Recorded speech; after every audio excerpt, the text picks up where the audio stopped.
पहाटेचे 3:30-4च्या दरम्यानचा वेळ आहे. तुम्ही माझ्या मागे बघत असाल तर इथे आग लागलेली आहे. प्लेझंट पार्कमध्ये मी सिल्वर क्राउन इमारतीच्या टेरेसवरती आहे.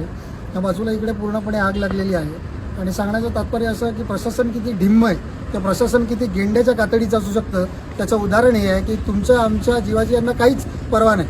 त्यांची फक्त हप्तेखोरी झाली पाहिजे. त्यासाठी लोक कोणत्या तराला जातील ते तुम्हाला सांगतोय. हा सर्वे क्रमांक 51 आहे. त्याच्या आधीसुद्धा माझ्या उजव्या बाजूला जे काही मोकळं ग्राउंड होते, जिथे फर्निचरची दुकानं होते, तिकडे 2दा आग लागली आहेत. 2दा सिलेंडरचे स्फोट झाले आहेत. वारंवार तक्रारी करूनसुद्धा त्याच्यावरती काहीच कारवाई झाली नाही. तिथे आग लागल्यानंतर 16 मेला शेवटची तक्रार केलेली होती की इकडे मागे सुद्धा असेच फर्निचरची दुकानं उभं केली गेली आहेत जिकडे आग लागू शकते. तिथे माणसं राहतात, तिथे सिलेंडरचा वापर केला जातो आणि सगळं अनधिकृत आहे.